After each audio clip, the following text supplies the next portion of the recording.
Hey everybody, this is Rex at Watson's Marine, and talk a little bit today about something. If you watch any professional fishing on TV, bass fishing, tournament professional fishing, one of the hottest baits that you'll see time after time after time, it doesn't matter north, south, east, west, spring, summer, winter, fall, is a wacky rig. And a wacky rig is one of those deals. I remember the very first time that I saw that, and I thought, well, that's the most ridiculous thing I've ever seen in my life. But they bite it. I don't know why. Don't know. It's just the motion of the way this bait falls. But fish react to it and fish bite it. And lots of times, even in heavily pressured situations, they'll bite a wacky rig bait when they won't bite hardly anything. So in a wacky rig bait, the number one wacky rig bait on earth is a Gary Yamamoto Senko. Lots of other manufacturers have come out with a version of this bait. Berkeley has one called the General. Yum makes one called the Dinger. But this particular one is the Gary Yamamoto Senko. It was the original. And there's several different ways to rig this bait. And just like any bait nowadays, things are a little bit expensive. So you kind of want to get the most out of what you can get out of one of these baits. And back in the day, we would use just a regular, just a long shank, straight shank worm hook, and hook this bait in the middle. It would just hang like this. And when this bait falls in this rig, it just flutters, and both ends of that bait will just kind of quiver on its way down.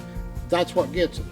And so wacky rigging has evolved so much over really the last few years, and there's a couple of different ways to rig this bait that will help your baits last longer and even help with the hookups and the durability of it.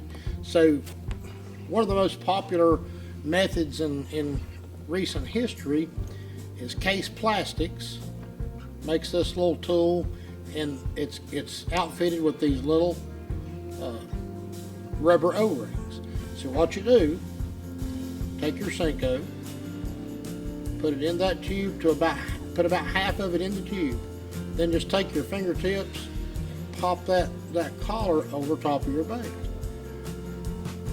Then take your hook. My personal favorite wacky rig hook is an Owner Jungle Wacky hook. 1/0. This particular one's a 2/0. And you just want to take that hook and hook it right under that rubber band. And that's what you've got. There's your wacky rig. And most of the times you want to fish this weightless. You can put a weight in one end, and as it falls, it'll kind of stand the bait up. But more often than not, you just want to fish it weightless, just as it is. And you can see how just moving around, how this bait kind of wobbles around. You get the same kind of effect when it's sinking. You get just a wiggling motion that I guess imitates an injured or dying bait fish, or even a fleeing crawfish. Another popular way to rig it that's come on the scene here in the last few years, VMC. It's called a crossover plier.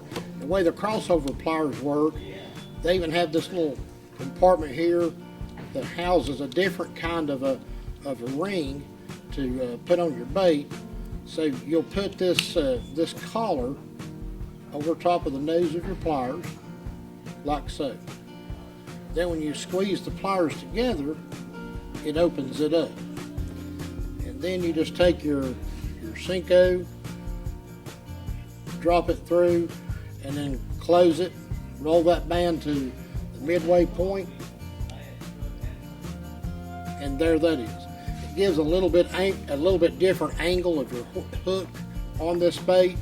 I haven't had a chance to experiment much with this particular system.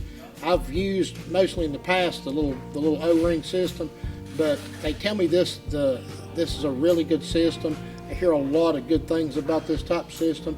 I look forward to trying it, and we're heading into we're at pre-spawn right now. These bass are starting to move up and get shallow, and before you know it, they'll be bedding largemouth and smallmouth and spotted bass, and just about all of them will bite this bait.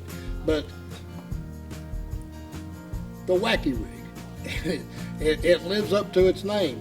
It's kind of wacky looking, but the fish go wacky over it too. So just another way to get out there and trick those bass. And just like I said, no matter where you go, if you take that spring trip and you're going to go to Lake Gunnersville in Alabama, or you want to go up north to the smallmouth waters, no matter where you go, this little bait catches them. So any questions, you need any of this stuff to get set up and become a better wacky rig fisherman, come see us. We'll get you on the water and get you wacky rigging like a pro.